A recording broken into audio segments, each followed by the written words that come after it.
I just went up to my parents. They were like on the computer or something. I was like, hey, I have something important I need to talk to you about. Brought them downstairs, and the only words I could get out, because I immediately started crying, were, I don't think I believe what you believe. Welcome to Voices of Deconversion. We share the inspirational stories of deconversion told by former Christians who are now atheist or agnostic. Our stories remind us we're in it together.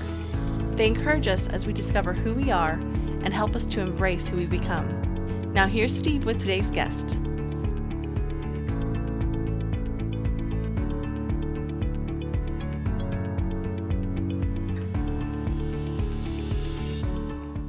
Welcome back, everyone, for episode 66. Today's guest grew up in the Worldwide Church of God. It considered itself a Christian, non-denominational church. Now, she says it had some cult-like themes, and she goes back and forth on whether or not she considers it a cult or not, but certainly you can hear the themes as she tells her story and different aspects of her early years growing up in the church. Because it was such a small church, she didn't have many friends that were her age. She talks about one friendship that she had that was a very significant and important friendship for her. Sadly, this friendship ends in a very tragic way, and she talks about that and tells that story fairly early on in the episode. And keep in mind, she had to process all of this as a young teenage girl. The loss of her friends sends her running to God. She becomes very devout. She would minimize the media that she took in, never cursed, isolated herself socially from worldly people, and immersed herself in purity culture. Some of the unique aspects of her story are that she grew up in high school in a liberal area that was very diverse, had people from different faiths that were her friends growing up. She also chooses to attend a Catholic college, which I found really interesting because she came from such a fundamentalist church. An important turning point in her story happens during a college class on the fundamentals of Christian morality. This class causes her to take a step back and analyze her own faith, which she identifies as producing shame, fear, stigma, and judgment. This is when she started to see some of the negative impacts that her faith was having in her life. Fast forward to when she has deconverted from Christianity, and now she's thrown into, as she talks about later in the interview, the modern world of Tinder dating and Bumble, and going from a secluded mindset and purity culture to the modern dating scene, she says was culture shock. We don't often hear about the difficulties in transitioning out of the Christian world and that purity culture to the modern dating scene. I had a great time speaking with her, and you're really going to enjoy this conversation. Here is my talk with Rebecca Policello. All right, so I'd like to welcome Rebecca Policello to the podcast. Rebecca, thanks for joining me. Hi, Steve. Yeah, thanks so much for having me. You bet. So, you said you're agnostic. If someone were to ask you what that means to you, how would you explain that to them? So I don't believe in the existence of God, but if there were to be a higher power, I would accept that. It's not something that I specifically look towards, though. Yeah. Okay. So When you were growing up, you grew up in the Worldwide Church of God?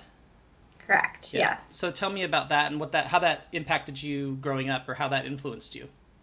Yeah. So just to take a step back, the church itself has a lot of really specific doctrine that I think kind of laid the groundwork for my experience.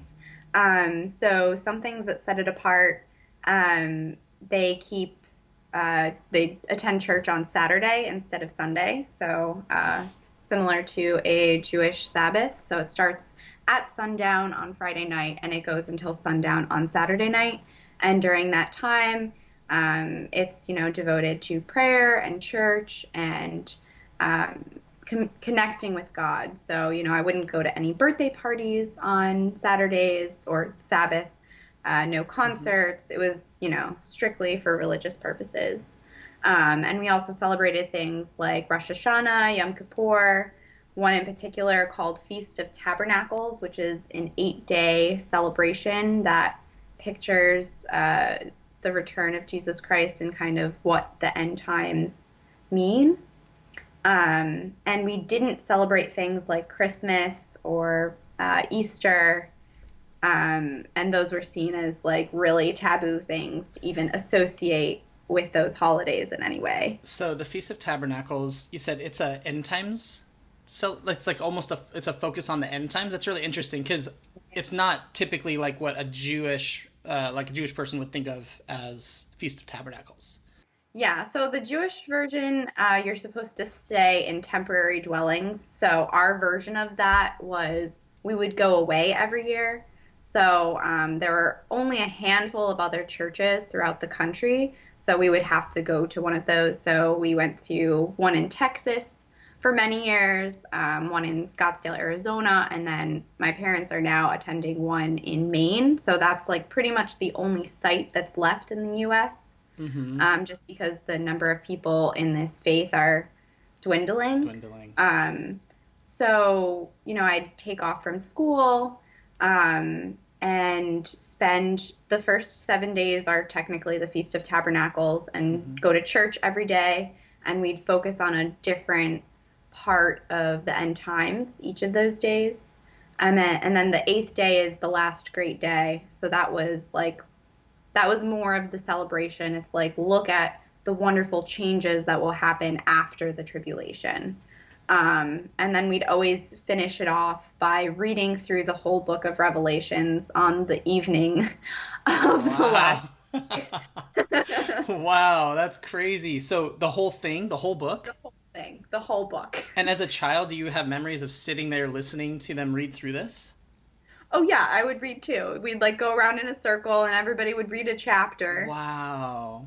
And we wouldn't really like discuss it. It was just like, all right, we're going to read through the whole thing together as a group. Yeah, and that is one of the most cryptic, like weirdest texts in the Yeah, Bible. Like it's so, yeah, exactly. I've read interesting. a lot of Revelations. So, yeah.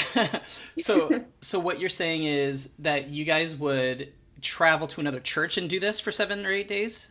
Yes. Okay, interesting. So it'd be all the different people who from around the country that were a part of this worldwide church, and then they'd all Right. go to Maine or Arizona or wherever it was. Right. So, I Okay, mean, I did yeah, get to travel a fair amount as a child, which was really great. yeah, that's So fun. this was like the one time of year where I actually had a normal sized church. So it would go from my church of 18 people to like 100 people all at once. Wow, Um, yeah, it was really small. I mean, 18 people. That's yeah. yeah. Yeah, very small. So yeah, some of the other things that kind of set this church apart, they kept a version of kosher. So no pork or shellfish or, like swordfish, it was very specific, but dairy and meat could mix. They also teach that there is no heaven or hell. So instead, when you die, you're just sleeping. And then when Jesus returns, there are three levels of resurrections. So the first level is all of the people that stayed faithful to God and this like very specific doctrine. They would be resurrected first. So these are just people from Worldwide Church of God. Okay, It couldn't be like somebody who started off in Worldwide Church of God and like changed the doctrine a little bit. It like had to be under that namesake. which is ironic because you talked about how all this church just continued to split. Yeah, yeah. That's so funny. So only the people that like called themselves Worldwide Church of God counted for Okay, some reason. yeah. So they're the first round of resurrections Yes, in so they're the this. first round, and they would be like converted into God beings. And then in the second round, all of the people that were just like naive would be resurrected. Yeah. So that's people from like other Christian faiths or, that just like were really never exposed to religion, but didn't really do anything wrong. Okay. So then the God beings from Worldwide Church of God would teach everybody the correct doctrine and, bring them up to speed. And they'd all be one big happy family, God family. Um, And was all this doctrine created by the founder of this church, or was it kind of developed over time? And how long has this religion been around, or this version of Christianity? yeah, so I think he started it in the 40s. Herbert Okay. W. Armstrong. Okay. And it's very specific to him, like it came to him in a dream. Gotcha. So, There's so many parallels in my mind to like Mormonism. Joseph yeah, Smith had a vision and he had these tablets and people turning into gods. Like there's some interesting parallels there between the two faiths. I need to read up a little bit more on Mormonism because Yeah, I hear that a lot. it's interesting. Okay, so the second round is the naive people who, yeah, they didn't know any different. They couldn't have known or something. So they're taught Right. by the faithful the ways of the church. And then do they end up becoming God beings eventually? I don't really remember. Okay. That's like one of those intricacies. I'm pretty sure yes, Yeah. um, but I don't fully remember. Okay. And then the third layer of resurrections are the people that were just like all their hope is lost. So, um, maybe people there's no like specific itemized list of who would go into this category, but it would probably include people that like were murdering people or like I don't know. Yeah. And Yeah. Bad people, sinful yeah, people, something. Yeah. exactly. But it would also include a category of people that used to be in Worldwide Church of God specifically and then left. Ah, so like, So oh, what's the term? I wanted to say deserters, but it's like apostates or something. Yeah. yeah, exactly. People that are What like we would be. church. Yeah, exactly. You and I fit into that. We once knew and we walked away. Yeah. Yeah. Exactly. So, Interesting. Okay, that's really fascinating. The doctrine's really fascinating to me. Just this guy like thought this all out. yeah. Oh, for sure. So the role of the first group of people that are resurrected, once all of the sinners are resurrected, is that the faithful slay the sinners. So it's like this day of a bloodbath, and it corresponds to the seventh day in the Feast of Tabernacles. So it like Wow. follows the holy day as well, which is a Wow. little, That's so creepy. Like it's really creepy. because like you had said that growing up that way, like you didn't really think too deeply about the fact that if you were one of the chosen, like faithful, that you would have to go around killing people, essentially. Right. Yeah, it's like one of those things that was talked about, but like never dwelled upon. And I was always like, Yeah. wait, what? I have to kill somebody? They're like, yeah, it's great with an iron sword. Like you're fulfilling God's destiny for you. Wow. But like you won't feel bad because it's all the sinners? Like Yeah, they're bad people, it's all so bad people. that's so crazy. Wow. Yeah. And there's like a lot more intricacies that are like really difficult to explain and I don't even fully understand. Sure. Yeah. But he published a lot of books and recorded a lot of his sermons. And about halfway through his time being the leader of this church, his followers named him as an apostle. So we followed everything he wrote just as we would the Bible. So everything was literal. Bible, Herbert W. Armstrong, like took everything word for word. Occasionally we would stray from Armstrong's teachings, but it was under a lot of debate and it would be like really minute things like can women wear makeup? That was like the one Wow. thing they were like, all right, maybe if it's just a little, you'll be okay. So was it strict in the sense that women had to wear certain types of clothes or have their hair a certain length or things like that or No, but there definitely was the expectation to be very modest. So I definitely dressed like a hobo. Like big, saggy, oversized dresses. Uh, Wow.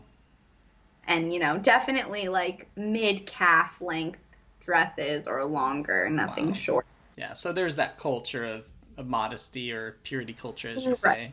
But so tell me more about kind of this how you were impacted by your faith or a little bit more about the religion. Yeah, so when I was younger, I had a decent sized church group of about 40 people. And as you mentioned a little bit earlier, this was divided. So half of this church was following like a mainstream evangelical path. So they were not very strict. It was more about ethics and, just having a sense of community. And then the other half was Worldwide Church of God followers. But because this was from the main stem, it had the name, we wouldn't leave to start our own church.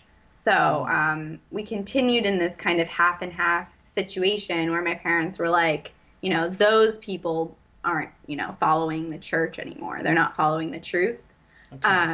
But eventually they wanted to worship on Sundays. So the like core group was like, nah, this is a sign from God. We're allowed to start our own church now because there's no other option. And you were part of the core group that stayed? Correct. Okay, and Yeah. that was about 20 people or so? Yes. Wow. Yeah. It like fluctuated, but somewhere That, between 15 and 20. Yeah. to me, that's so tenuous. Like, that church with 20 people, that could just fall apart so easily. You Yeah. know? If like 5 of them don't want to come anymore, you've lost a quarter of your church, I know. Yeah. Well, don't worry. There Interesting. were like the key members that would like guilt people into making sure they came every week. So if you missed a week, Mr. Smith would knock on your door, give you a phone call. So Wow. Yeah, that's it. that's where that like cult like kind of theme comes in where it's kind of scary, like they want to keep you in and yeah. Yeah, for sure.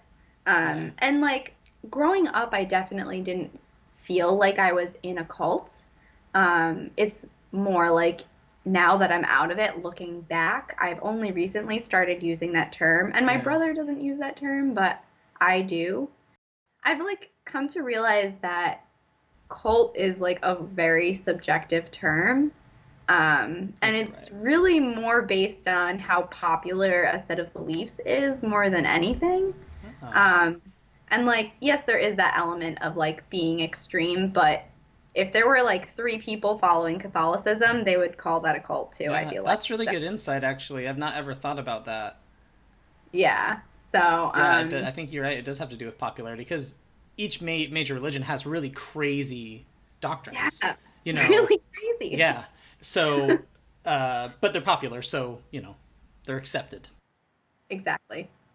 So yeah, growing up, it was weird to have that tension of like being with people in church, but also not trusting them. Mm-hmm. Um, but after we split into separate churches, I was in a group of like 15 to 20. We met in our houses. We kind of like rotated. We didn't have like a pastor.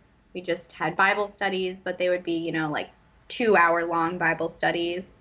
And we'd still sing hymns and everything like that, but from our homes. Okay. Um, which I is a little weird just because, you see a bunch of people walking with hymnals and Bibles into your front door every week. So, uh, Yeah.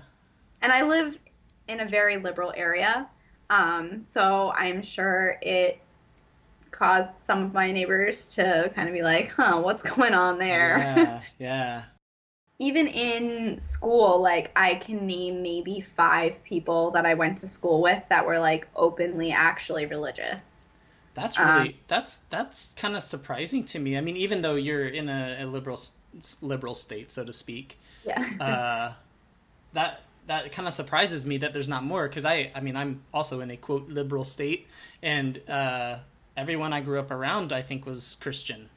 So it's Yeah, I it's mean, like it's people weird. would say they were Christian, but they weren't like, they didn't practice anything. But like if I were to ask them what's your religion, they'd probably be like, I don't know, Christian. It was like more nonchalant. But I did have like a large group of Jewish friends, and they were very open about that. It's funny because my Jewish friends would always be like, "Oh, you're more Jewish than I am." Oh, because you're keeping all these like Jewish holidays and some part of kosher and Right. Yeah. you were talking about kind of how small the church was and it got split. And Yeah. then you said that it was difficult for you to find like to find friends because there's like no other kids. When there's a church of 20, it's going to be very Yeah. few children. Yeah, Yeah. absolutely. So, when the church was maybe 40 people, I had like 2 friends maybe. And one of them, her name is Linda, and she was like my go-to person. Her family didn't stay in the church up until the split. They left before then. But they continued to follow kind of the lifestyle of the church.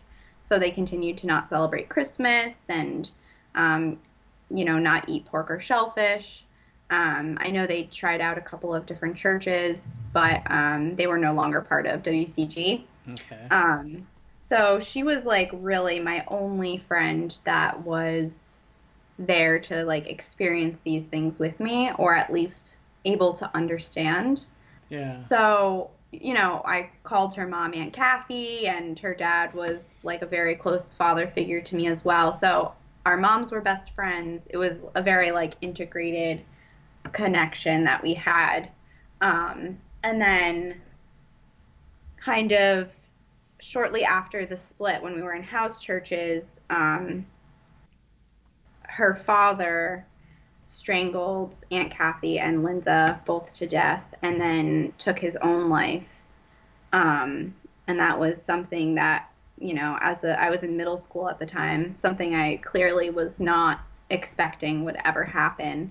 Right. So that was obviously a very devastating point in my life because, she was my best friend. She was, essentially my sister. Yeah. And like that was all taken away from me very quickly. And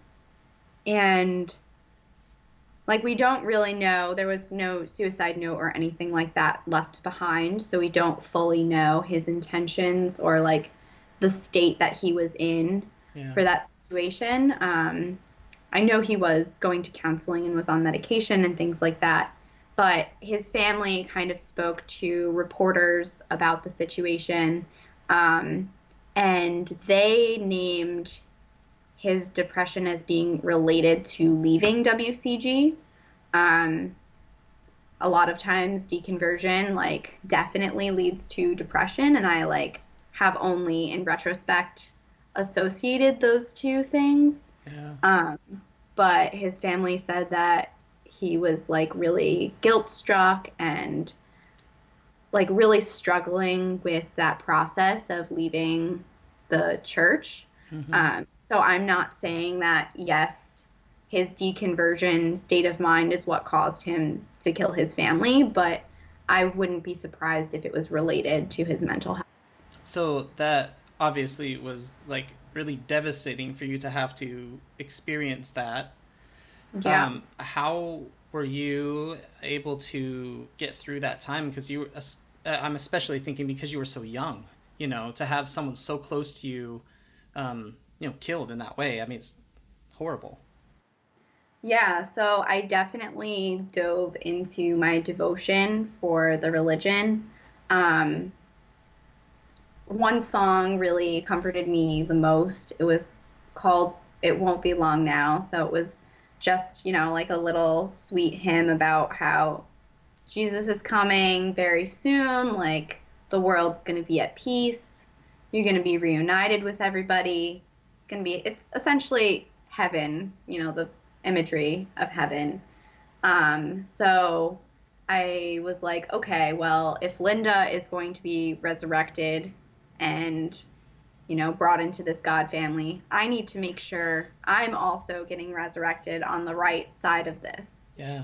Like I want to be in that God family that is teaching her the ways of God so that we can be together. And That's right, because she wasn't in the like the inner circle, so to speak, the church, right. because they left the church. So yeah, so you're like, okay, now you've got to get reunited with your friend, and Yeah, yeah. exactly. So I like really poured myself into my faith. I started like obviously praying a lot more. I would read all the time. I got really into like analyzing the Bible.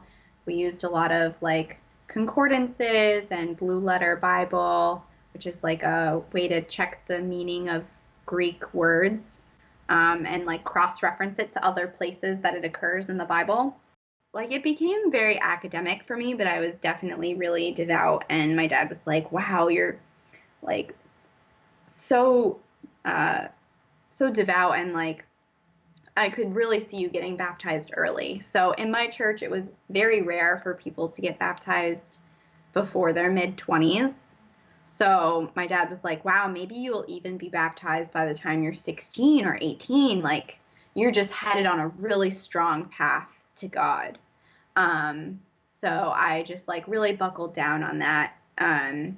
And part of that is, okay, like now this happened and I'm entering puberty. So it's like, okay, I doubled down on purity culture as well. So my church specifically didn't have much laid out for that other than like no sex before marriage, and there was this element of like no emotional connection before marriage either, um, which is That's interesting because I don't hear a whole lot about that in Christian churches, or I haven't, the emotional piece. yeah. So I think it may have been more my parents' teaching of the doctrine because I didn't really hear it anywhere else than from my mother. But it was very much like you can't talk to boys. Like you just can't talk to them at all. Wow. So I was like, all right, well, if talking is even bad, like I really need to just shut myself down. So like anytime I had a crush on somebody, I'd like come home and like pray for like endlessly every day. Like, please have me like not be attracted to anybody and like let me just focus on God and how much I love you and That's like so sad. redirect. Because, I know. it's just a normal part of growing up, and here you are feeling like you're being bad because of, literally just because of a feeling. Yeah. Wow. Yeah. This is the kind of the world you're growing up in, so it's normal, it's what you should do, and Right. so you're diving into it, and I think you mentioned you wouldn't. Is this when you stopped cursing, or just focused on not cursing, cutting media out, things like that? Yeah. So I like still watched TV and movies and stuff like that, but I heavily censored myself. Um, so if like I was watching a movie and there was a kissing scene, I would change the channel or like fast forward it. Or if there was a movie that had cursing in it, I would wait until it came on TV so I could get the censored version. Oh, that's so funny. Yeah, my wife and I did similar things, so I'm not laughing at you. Trust me, I'm laughing with you. Yeah, because it's how our minds were when we were in the middle of Yeah. that. Yeah. No, like in high school, if we were reading a book out loud and there was like curse words in the text, I would skip over them and just like pretend that they weren't there when I was reading. But like sometimes that just doesn't work. And the text just doesn't make sense out loud if I'm skipping 4 or 5 words in a sentence. Yeah. So, Oh, that that's was so funny. definitely something I struggled with because I was like, I need to do this thing because I'm a goody two shoes and I want to read everything in the book, but also I can't because curse words. That's so funny. Yeah. Oh my gosh. But I had a really supportive group of friends in high school, even though I had very different beliefs from them. They were very liberal. Um, they accepted me kind of where I was, even though I did get like left out and I felt like they felt judged, even though I didn't think I was judging them, which is Yeah. confusing to say. No, I know what But you mean, because I think as a Christian, like you're told to love the sinner, hate the sin, and right, and really people's behavior, if it's not criminal, is just human behavior, and it's who we are as people. Like if someone's swearing and you feel like, oh, I really shouldn't, encourage that behavior in them, or if there was a gay person that you were friends with, you really don't want to show that you're endorsing their behavior, so you have to kind of put this distance between you, at least, and the other person. right, right. Yeah. I didn't really see that as a problematic at the time. Now I see it as it's not exactly how your friends want to be received. Yeah, But yeah. Well, it's yeah, fortunate you had such a diverse group of friends. That's I imagine that's fairly unique in a small cult-like church to be able to have friends like that. yeah. I Yeah. had one close friend. So I had one close friend that was Unitarian Universalist, and I definitely was very weary of her faith, but at the same time, I was like, wow, she's a really good person. Um, and then I also had a close friend that was Muslim, and our levels of devotion were very similar. So one thing that really bothered me in high school was that like I fully respected her. Like there was no hesitation in that respect. Yeah. But I knew that we couldn't both be right. And I didn't want to be the one to say, oh, she's wrong, I'm right. It was just like, ugh, we Yeah. can both be right, but we're both so devoted. Yeah. That's horrible to have to be, thinking. So you were battling with that in your head. Right. Like, how do I reconcile this friendship with the differences that we have? Exactly. It didn't cause me to question my faith at all at the time, Yeah. but it was just like, okay, this is something that's bothering me. And, people at church would come up to me and be like, oh, better watch out for those Muslims. I'm like, calm down. Wow. um, Would they actually but say things like that, or is that just kind of the climate of the church? yeah, no, that's almost a direct quote. That's insane. Yeah. And here you have this like really sweet friend of yours, and you're probably that's what you think of when they come up and say those things to you. You think of that Right. friend. You're thinking, Right. what's she gonna do? And it's not even like I know that there's a lot of anti-Muslim feelings in my area since I am so close to New York City and like the World Trade Center very heavily impacted our area, but it Yeah. wasn't even related to that. It was just like Doctrinal, maybe. exactly. Okay. Yeah. So, That makes sense. yeah. Um, so yeah, high school I was, very much on track. I devoted myself to the Bible and to my studies. I didn't really like hang out with people outside of school except for Girl Scouts. So that was my way of like staying on track.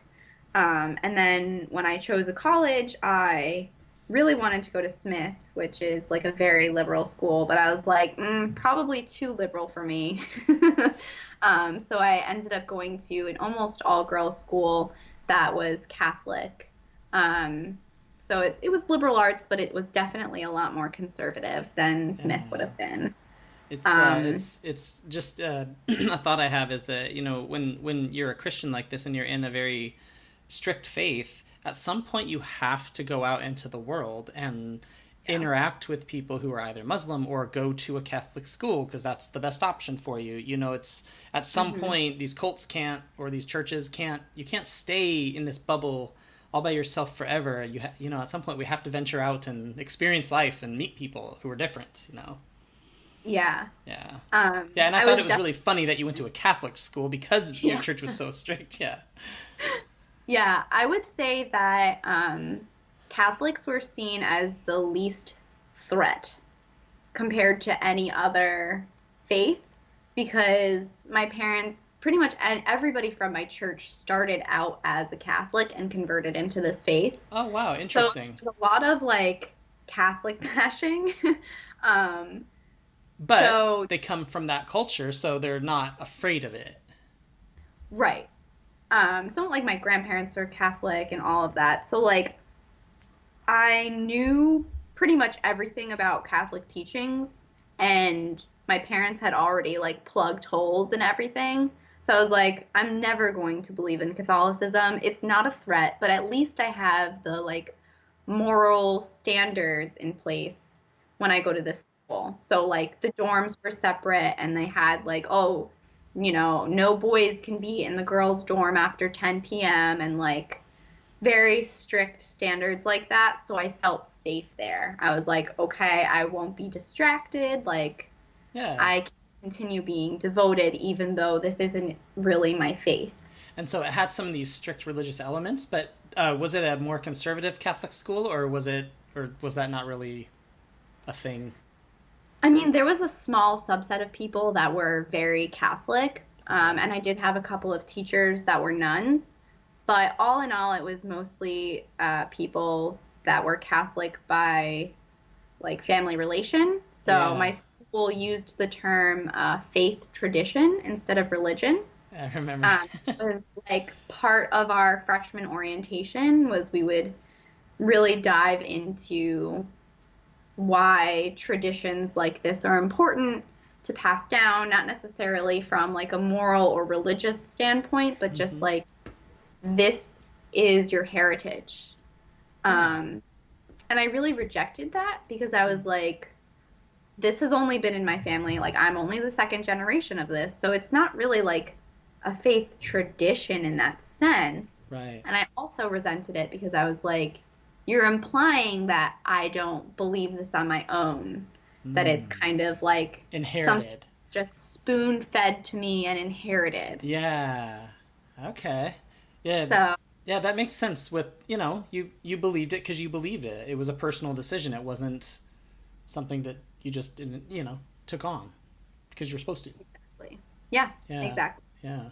So that really frustrated me. So one of the things that I set out to do as a freshman in college is I wanted to start proving the doctrines that were taught to me, but by using the Bible alone to find them. So all growing up, I would reference Herbert W. Armstrong's booklets and radio broadcasts to kind of piece everything together for me. And I was like, if this is all really true, which I believe it is, I was saying at the time, Hmm. then I should be able to find these pieces on my own and put them all together, Yeah. especially since I studied so much. Yeah. Like, I can't do this on my own, then, like, what?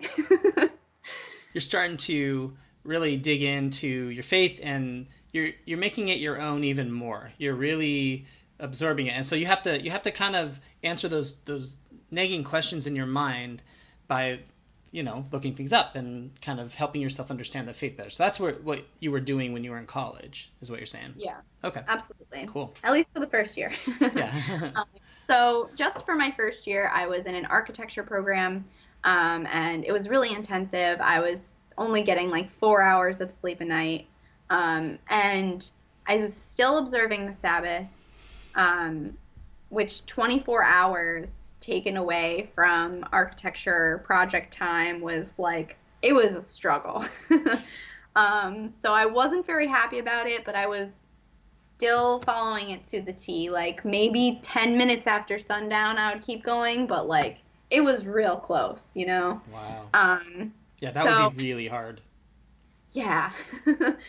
I would just like sleep all day on Saturdays to make up for it. And then since I wasn't near a church at all, I would call in. So we had a conference call that my small church set up for people that weren't near churches. So I would call in every week, just kind of say like, "Hi, I'm here," and then I'd put it on mute, and then I would like listen to the hymns and go through the Bible study with them and kind of do this in the peace of my room, and no one really knew. So then my sophomore year, I took a class called The Fundamentals of Christian Morality. And this was taught by not a nun, but a very devout Catholic woman, Dr. Cassidy. It was a class of, I think, 6 people, really, really intimate. Um, and we started off just looking at things like the ethics of clothing and like how are fabrics produced and all of these countries that are like really being harmed by our mentality of consumption. And then we just kind of started breaking down the Bible into really basic ethics instead of like, God said to do this. It was like, what are the overall messages? And we read this one book called Jesus Before Christianity, which is by Albert Nolan. And this is the book that like really started to change everything for me. Um, Pretty much it focuses on how Jesus, who I don't believe is a real person, but like the story of Jesus, Hmm. um, showed how he removed shame from people. So Like the he woman caught in released adultery comes to mind. Yeah, exactly. Yeah, that's that was a big thing that we talked about a lot in this class. Like inviting whores to the table yeah, and like, breaking bread with the poor and the hungry and, just like yeah.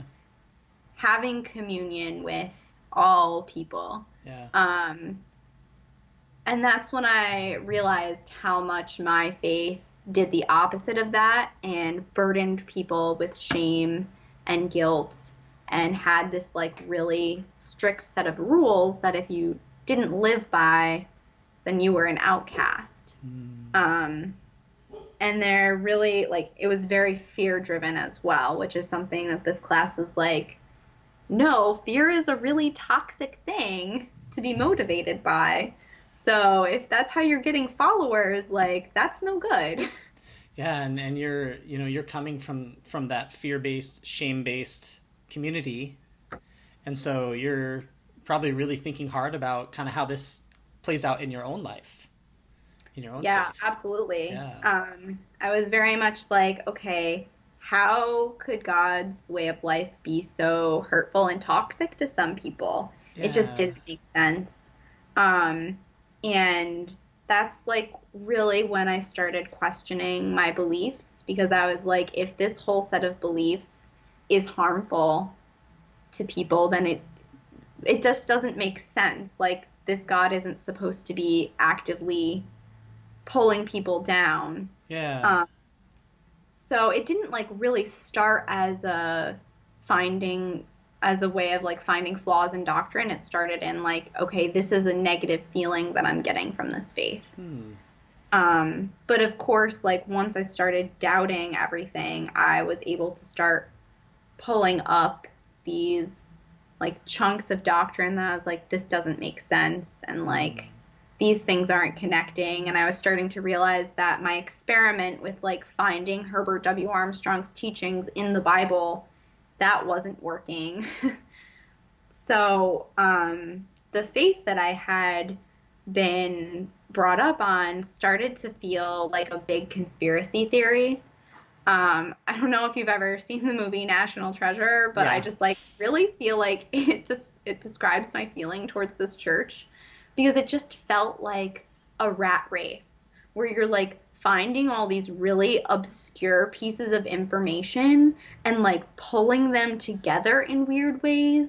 And like, yes, there might be a treasure trove at the end of this journey, but probably not. So it was the doctrines of the church trying to make sense of them was the treasure hunt type thing. Yeah. That's really hilarious. So you're going around trying to like make these doctrines make sense and find kind of proof for them, and you're not having much luck doing it. Yeah. Um, and like, yes, I wasn't having luck, but at the same time, I was still driven by fear to stay in my faith. So I was like trying to reignite my faith. I bought a really expensive Bible and like embossed leather cover and like color coordinated everything. And I was really ready to just dive right back in. Yeah, yeah. um, that didn't work. um, But, you know, as I started to find more of these flaws and I was like, okay, this isn't working, I was also panicking because I was seeing pieces of prophecy in my current day life. So one of the big things was Brexit. This was Wow. linked in, yes. So part of Armstrong's teachings included that Britain and U.S. were part of the Lost Tribes of Israel, and they would be coming together as God's people in the end times, and they would be against the beast, and the beast was like the rest of Europe. So the fact that Brexit was happening was like, wow, Britain is finally not part of the beast anymore. So like the tribulation could be any day now. Oh, Like wow. second, any day, it's happening. Get all of your non-perishables in a bag by the door. Man. Christians just find it, any modern event that's happening, they find a way to fit that into their end times theology. Yes. But like for me in this state, I was like, oh no, like the end times are like tomorrow and I'm questioning my faith. Like I'm not going to be on the right side of this.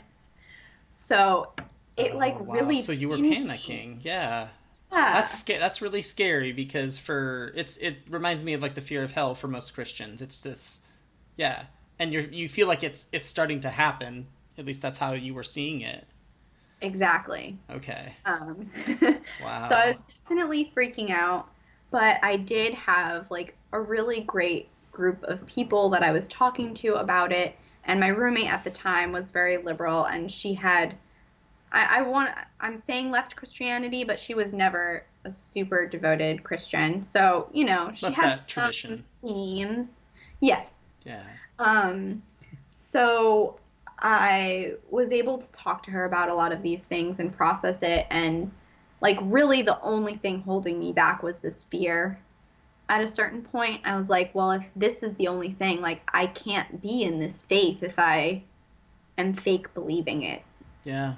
If it So, so you felt like it wasn't genuine if it was only for fear, if it was only fear based. exactly. Okay. Um, so I continued to pretend to be in the church for the rest of college. So this is when I started calling in on Saturdays, and I would I would say hi in the beginning, and then I would put it on mute and then like do my own thing because I knew, okay, church is gonna be like 2 to 2.5 hours long. Like I can clean my room, I can do whatever, and no one's gonna know. Um, It's a so long I amount of started, time too. 2.5 hours. Ugh. yeah, definitely. Um, But so yeah, I kind of transitioned that way. I was still going to the feast, and just kind of laying low. I moved back in with my parents after college. And by this point, I was very certain that I was not going to be part of this religion. Um, but I knew that I had to live with my parents for a couple more months. So I was Mm-hmm. like, I don't really want to bring up this uncomfortable situation until I absolutely have to. So I waited until like 2 weeks before I moved out to go to grad school. Um, and I just went up to my parents. They were like on the computer or something. I was like, hey, I have something important I need to talk to you about. Brought them downstairs, and the only words I could get out because I immediately started crying where I don't think I believe what you believe. Um, and they were really sympathetic, which I was surprised about. But I think that was because of their process of leaving Catholicism to join this church.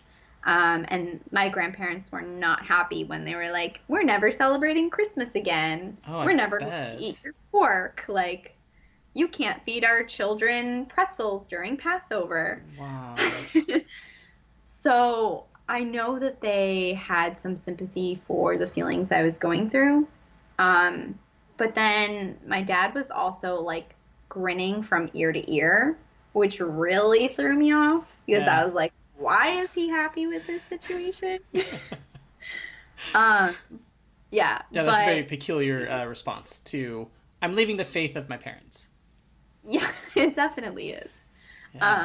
But he pretty much said like, I'm excited because I think this is your true calling. Like, I could tell you weren't really in your faith the past year or so. And, like, now you're really questioning it. So that means that you're going to finally go through this process of figuring it out for yourself. And then you're going to come back stronger than ever. So he was really optimistic. My He mom had was just like, not really sure what was sure going on. what the yeah, okay. Yeah. Yeah, but he had Um, a narrative in his head of kind of how this fit into the greater scheme of things, the greater plan. exactly. Okay. And but Because, you were probably upset and, correct me if I'm wrong, but you were probably upset cuz you thought they would be upset or it was just an yeah, emotional process and that's why it was hard for you to tell them. I I knew that they were really upset that my older brother and sister had both left the church, and they kind of put all of their faith in me as like their only child that would follow God and like live that potential. Yeah. Um, and I knew that me telling them I wasn't part of their church would be devastating because it meant that I wouldn't be part of those resurrections. It could even mean that I could be part of that third group where Ugh. I, wouldn't be part of the God family in the end and I would be slain. Wow. Yeah, So, so all this is going through your head. right. They never Wow. talked about that possibility. And it's hard to tell your parents this. I mean, when I had to tell my mom, I was almost I wasn't sick to my stomach, but that's the best way to describe it. Like I was almost sick to my stomach, just so like just stomach in knots. I mean, for weeks building up to it, and then especially when I knew I had to do it, and I put so much thought into it. And I'm not going to try to digress too much into my story, but just like trying to time it perfectly, like not doing it too close to the holidays, but not too close to someone's birthday, and not too close to a family get Yeah. together. And it's all that you put all this thought into it because you're just so afraid that your parents are going to be devastated, and in some cases they are completely devastated. So I guess in one sense, at that moment, your parents weren't completely too upset. Your mom was a bit confused by it. Maybe your dad helped her kind of feel better by being so positive about it or something. Yeah, I was But really surprised by their yeah, response. yeah. Okay, so they're kind of like responding in a different kind of way. Um and then you felt that burden off, kind of lift off. It was were you relieved after this conversation? I was definitely relieved. But I kind of just like made it the elephant in the room. Moving forward from there, I really haven't had any conversations with my parents about it since. And that was 2.5 or 3 years ago. Like it's Yeah. been a chunk of time. And I haven't lived with them again since then. Yeah. But, my mom pretty much has only asked, like, what do you believe happens when you die? And I just said, I believe you're dead and your body and soul like return to the earth and kind of like reincarnation, but without the soul component, like Yeah. atoms, become mushrooms and other living plants. And she was just like really sad for me, um, because she just felt like I needed a higher level of hope. Mm, yeah. But I've never personally felt that way. So could I just ask you, it's jumping back a little bit, but now that you're in a different place, as far as religion goes, do you think back on what happened to your friend, and do you process that differently now? And have you had to kind of rethink? Because at the time you ran to your faith, and that's what comforted you. What Yeah. do you think? What do you think when you think back on that time now that you're in a different religious space? Yeah, I mean, well, death in general, I do still just believe, like, okay, she's returned to the earth. Well, I mean, not really, because caskets, but Yeah, yeah, um, yeah, yeah, um, but like her energy has returned to the earth. yeah, And I've definitely come to a different understanding of her father. Like, I was definitely very upset at him for a very long time, and like, okay, he's going to be in that third group, like, never going to have to see him again. But, after leaving my faith, and I myself, like, definitely went through or developed depression after leaving my faith. yeah. So just understanding how guilt and shame of deconversion can like really mess with your head.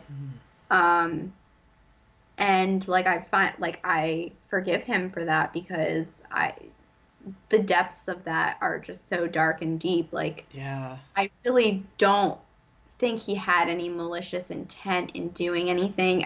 I really do believe that it was more of like, I need to save my family from this world kind of situation. Whoa. Um, so So complicated.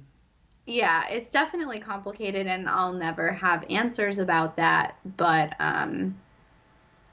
there doesn't need to be a higher being for me to have peace about the situation. Sure. No, that's a great point. I like that. Yeah. So you had mentioned at one point, I think your mom had said something to you about like, and it was after you had told them about this, about you not believing in God anymore, and she got upset by it, or not upset like angry, but like upset emotionally about the fact that, because she kind of tried to get clarity, right? At one point, trying to ask if you believed in anything. Yeah. Yeah, she was just like, "So do you even believe in God?" I was like, "No, not really." And she just kind of like shut down and was like very flustered by it. Um, but And she was shocked she, because you're such a good person, right? She oh couldn't yeah, she didn't understand how that she couldn't reconcile that in her mind. yeah. She's like, "But you're such a good person. I don't understand. Um, how can you be a good person?" And I was like, "Well, I just respect other people and all of the creatures on earth and how we interact with each other and Yeah. like the importance of community, which didn't like to her that's not enough, like that's Right. not a motivation to be a good person. Yeah, as Christians, that wouldn't have been enough for us, but as a non believer now, I actually find that really beautiful, just that thought, of being one with everything and being interconnected with nature, the universe, other people, community. I mean, all that, it just, in a way, it means so much more because we're alone in this universe. Like, people, Yeah, creatures, the earth, like, we're on our own, so you got to stick together even more almost. So it almost makes that bond and that community even just, I don't know, more profound, I guess. yeah, oh absolutely, That's because to cool. her, like all of this is very temporary. Yeah, she's waiting for That's the fine. resurrection. Right, That's her hope. these are just the snacks before the dinner. Yeah. um, But yeah, I don't really talk about those things with my parents at this point, but I thankfully have my brother and sister to talk about a lot of these feelings with. Cool. Are they non-believers or are they just different? Did they go to another faith? So they're both non-believers. My sister is my half sister, but so she grew up mostly in her mom's house, and that I think helped her transition out of it a lot easier because she only was at our house like on weekends occasionally. Okay. So my parents weren't surprised when she left. And then my brother, he left also in his early 20s, but Okay. I never felt like he was as devout as I was. Um, he like wasn't very involved in church life, but I was all gung ho. I was like baking people cupcakes every week and like trying to get in with the church people. So Yeah, yeah, that's so funny. So where did things go for you from there? So you told your parents, I mean, that's a huge burden that's off your shoulders now, and you went off to grad school. yeah. Okay. So I only stayed in grad school for a year, and then I moved back to this area, and I was able to get a job in my field doing natural resources. Um, and I think the thing that shocked me the most was how difficult it would be to live without religion when that's like my whole mental framework growing up. So, the past couple of years, it's really been about managing depression and anxiety and like figuring out how to be a person.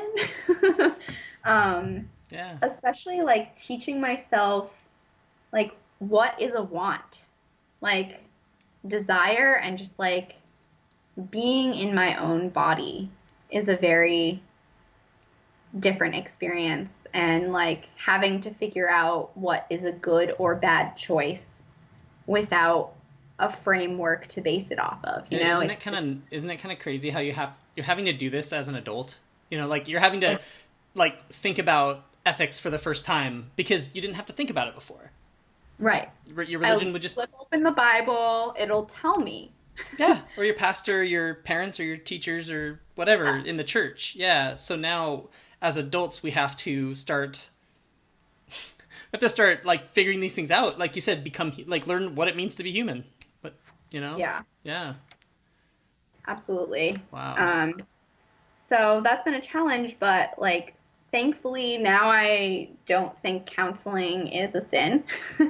So, as in the past, in the past when I was in the church, even with the loss of my friend, I never saw a counselor. That was very shameful because you can go to God for everything. That's really sad. I hate it when I hear that because it's true of so many faiths. It just makes me so Yeah. mad, knowing how much I needed it and then other people need it. Yeah.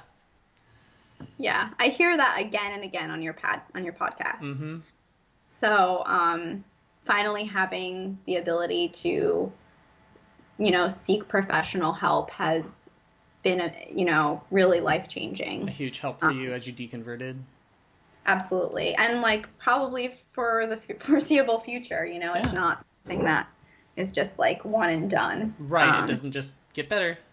Yeah. Yeah. Yeah. Sometimes it hit or miss. You go for a while and you take a break and you go back. Or some people, they go for a bit and they're good, and other people, we need to kind of keep touching base, and however it works, I think for people, we're all different, we all need different amounts of these types of things, but not having that negative stigma around it is wonderful because you can just explore that healing process for yourself, and however you get through those things is great, Yeah. Yeah. Absolutely. When you think about your deconversion, was there something for you that was the most difficult part of that you think, like when you went through that, because you were in college and you were kind of on your own, and it was a somewhat of an intellectual deconversion because you were really looking for proofs and evidence and trying to make sense of it. You were in a college course that was helping you get a broader perspective.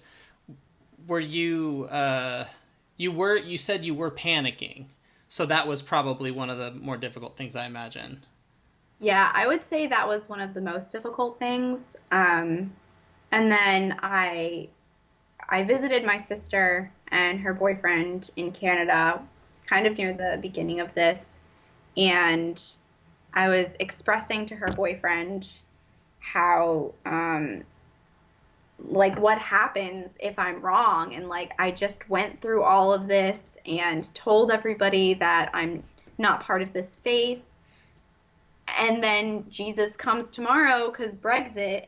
Because Brexit, right? Obviously.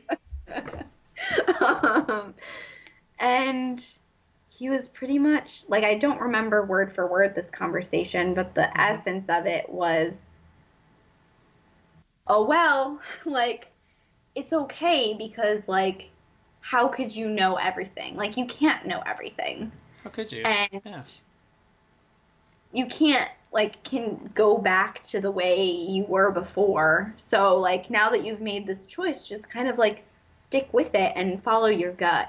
There you And go. like Yeah. somebody telling me to like follow my gut was like also a very new experience for me. It's like, oh, I can Because trust myself. yeah, right? Oh, But okay. yeah, I think because, my sister had talked to him so much about this church before, like he already had all the background, so I didn't have to explain any of that to him. But it just like both of them just really helped me be at peace with the fact that, okay, maybe I'm wrong, but this is the best decision for me in this like point in my life. Yeah.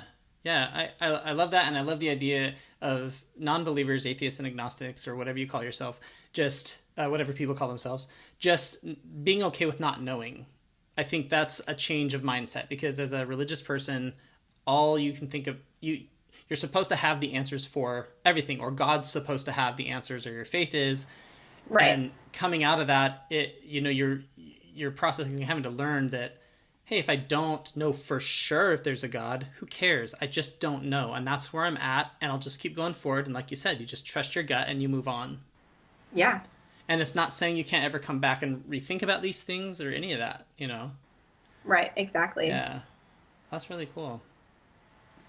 Yeah. So, something that you had mentioned before that I thought was really unique perspective that I don't think I've actually heard on the podcast at all, if maybe a little. I don't know. I don't remember anyone talking about this. Is you had gone from, we talk about purity culture from time to time, things like that, dating, but for you went from the purity culture and from that really modest kind of, culture in your church and just all that, to a world that has dating apps and Yeah. and you weren't supposed to talk to boys, and now you've got this insane new world of dating that you're going like from that to this, I mean, how was that transition for you? And yeah, just tell me about that, because I think that was a fascinating part of your journey.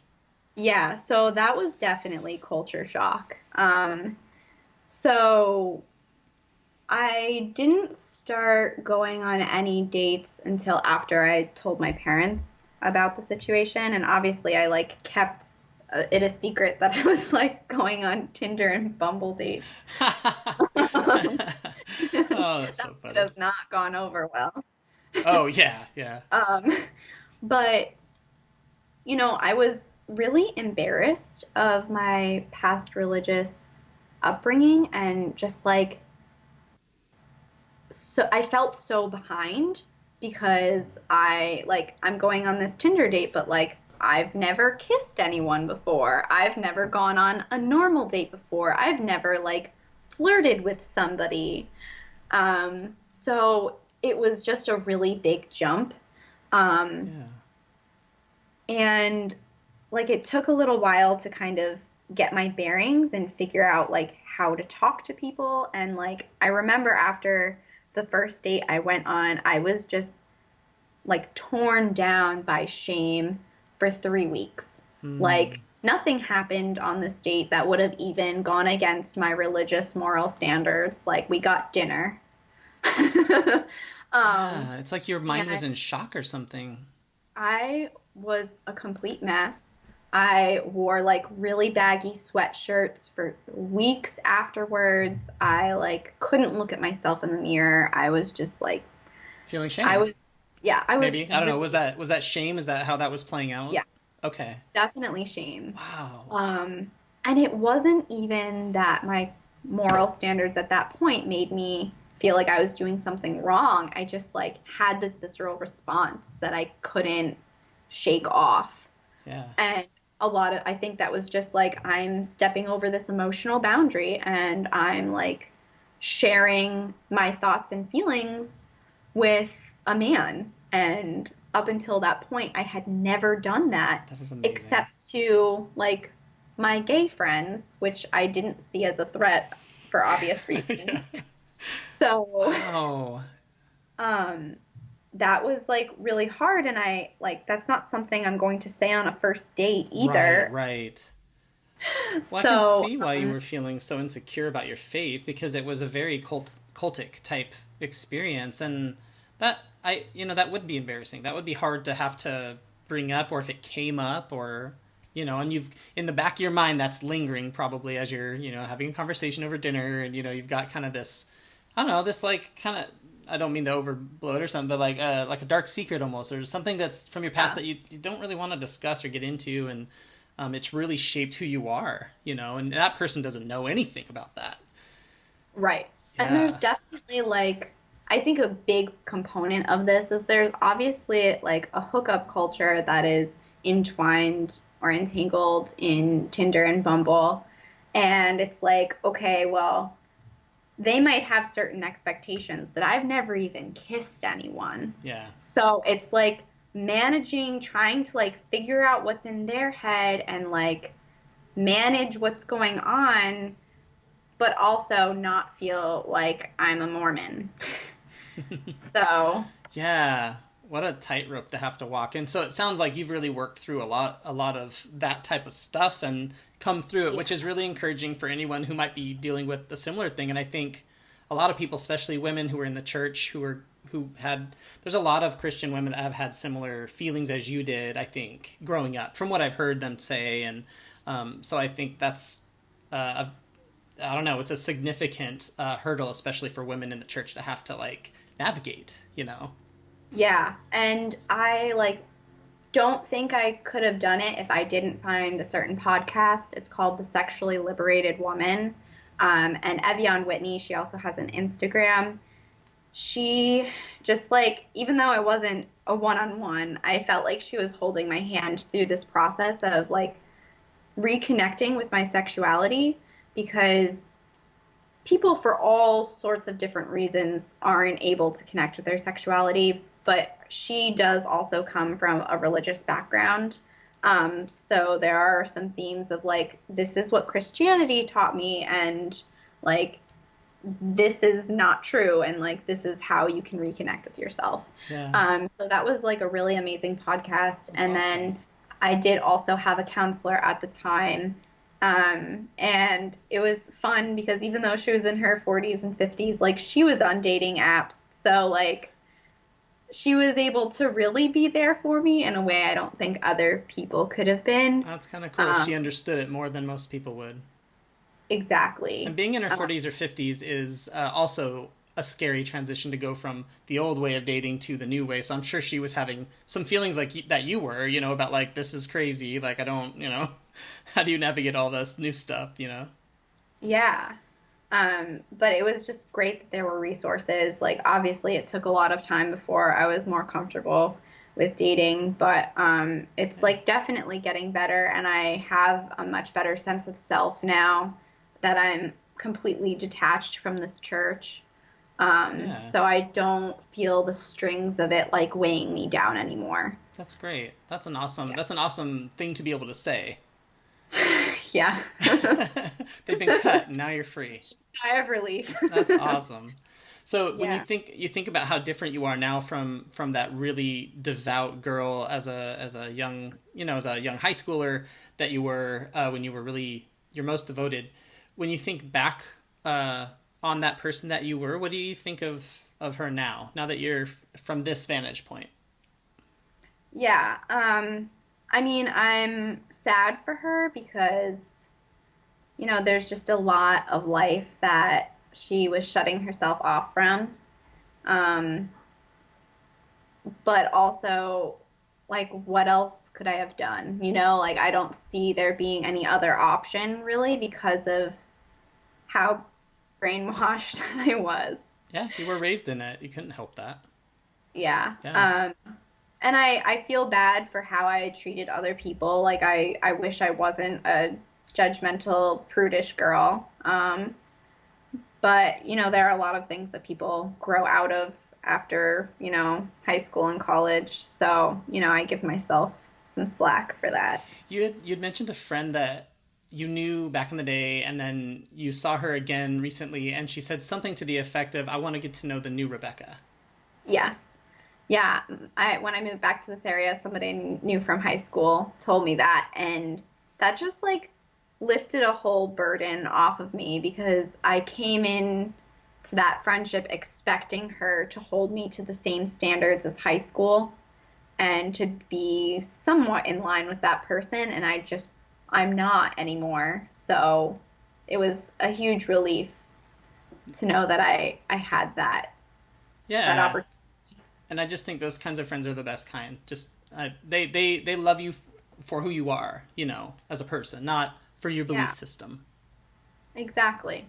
So, what's something when you look back at your experience and you went through an enormous change, and so obviously in one way you're very very different now, as we just kind of talked about. But what's something positive about yourself that you'd say stayed the same from the time that you were really devout and religious to today? Um, I've always been really empathetic towards other people and tried to put myself in their shoes, which is kind of ironic because, yes, I was judgy and all of that when I was younger, but given my situation, I think I still was very empathetic. Yeah, which is what made it so hard. I was thinking about how hard that was for you, must have been for you when you were feeling these judgmental feelings toward people who were not of your faith or not, Hmm. according to your religious standards or something, but also being an empathetic person and having to battle with those feelings. Absolutely. That was definitely a struggle. Wow.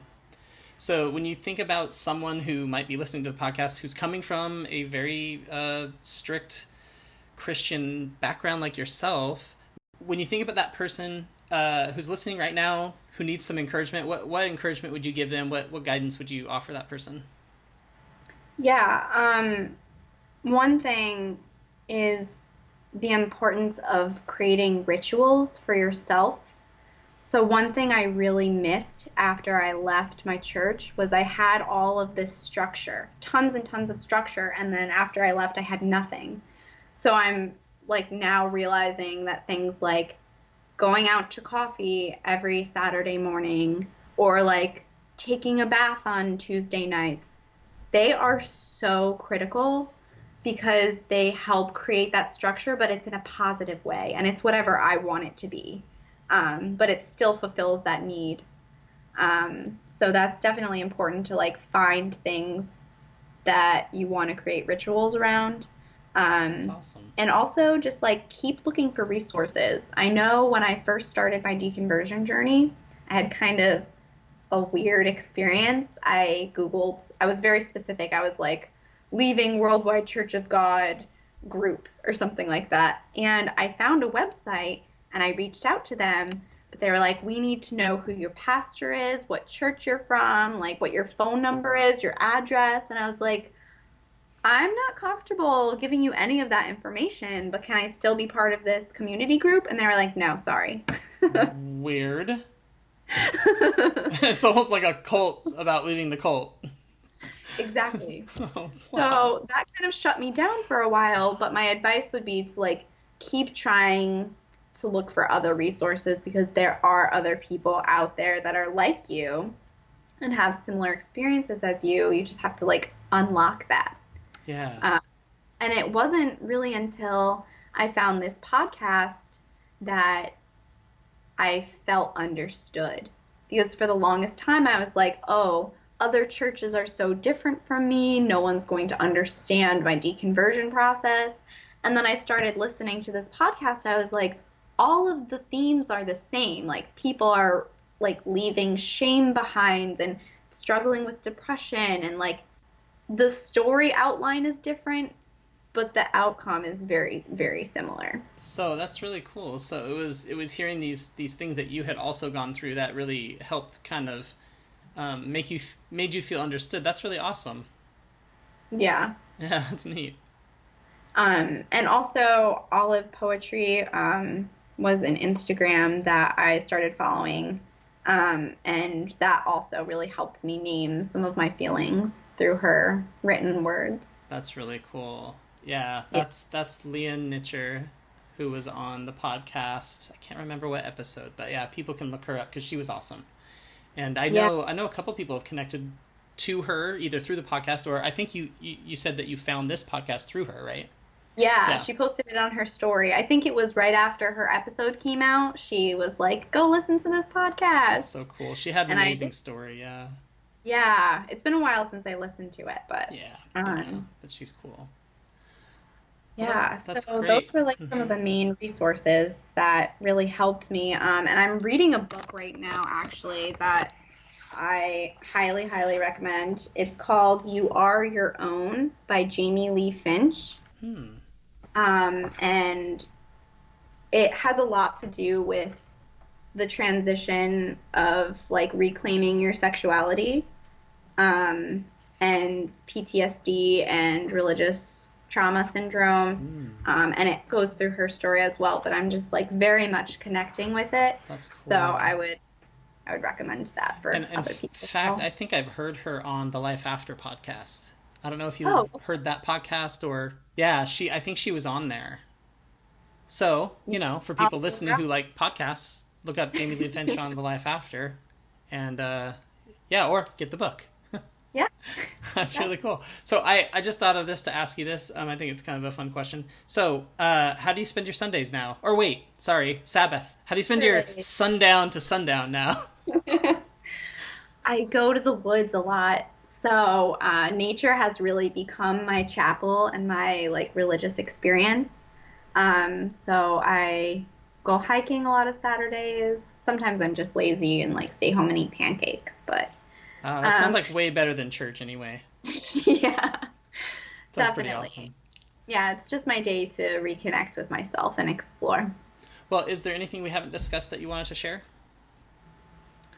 I don't think so. Other than, I would say I love Christmas now, Oh, that's so awesome. That's really cool. which I I've think is always loved that funny. time of year and just everything that goes with it. People are always surprised when I tell them because they're like, "Oh, but didn't you deconvert?" I was like, "Yeah, but now I get to like most of my extended family is agnostic or non-religious. Yeah. So I was like, now we just get to eat delicious food together. Yeah, and exchange gifts and just enjoy the holiday for what it is. It's a community thing. It's about being with other people. And yeah.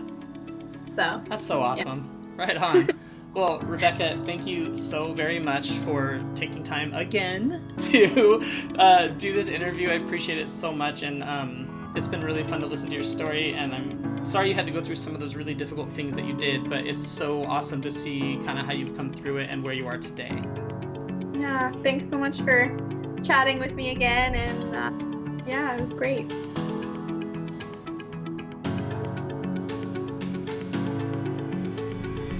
Thanks for listening to Voices of Deconversion. Be sure to join us next time by subscribing to the podcast.